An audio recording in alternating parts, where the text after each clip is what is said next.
तर आज मान्छेले परिकल्पना या तपाईँले भने जस्तै सङ्कल्प गर्छ, परिकल्पना पनि गर्छ मान्छेले, तर उसले परिकल्पना गरे अनुसार ऊ भोलि त्यो स्टेजमा पुग्न सकेन भने अवस्था त अहिले हामीले भने जस्तै होला नि त। म तपाईँलाई अर्को उदाहरण दिन्छु।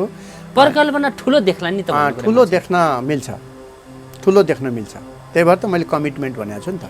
परिकल्पना पनि छ, कमिटमेन्ट पनि छ, एक्सन पनि छ, यो तिनवटा निरन्तरता त भइहाल्ने भयो होइन। तर सँगसँगै एउटा अर्को विषय के छ भने मैले सुरुमै भनेको थिएँ, सन्त र भगवान् बुद्धले एउटा कुरो बारम्बार दोहोऱ्याइरहनुहुन्छ कि हृदयमा मैत्री र मङ्गल हालिराख। भित्र चाहिँ एकदम कलुषित मन छ, बदलाको भावनाले आगोको ज्वार चलिरहेछ, ईर्ष्या छ भित्र, अब बाहिर चाहिँ सुन्दर परिकल्पना हो, त्यो फेल हुन्छ फेरि। त्यस कारणले उसले मनलाई पनि सफाइ गरिरहनुपर्छ। मङ्गल भावना, मैत्री भावना, हृदयमा यो दुईवटा चाहियो। हृदयमा मैत्री भावना, मङ्गल भावना। कसैलाई कम्पिटिटर ठान्नु भएन, ठान्नै पर्दैन। निरपेक्ष रूपले तपाईँ अगाडि बढ्न सक्नुहुन्छ। निरपेक्ष भने कसैलाई कम्पेरिजन गर्नै पर्दैन।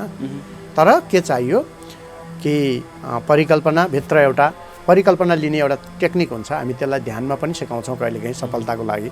यहाँ हुनुहुन्छ कतिपय मान्छेहरूले परिकल्पनाकै विज्ञान प्रयोग गरेर सफल पनि भएका छन्, मोटर गाडी चढेका छन्, एकदमै कम उमेरमा ठुल्ठुलो उपलब्धि प्राप्त गरेका छन्, लोकसेवाहरू पास गरेका छन्,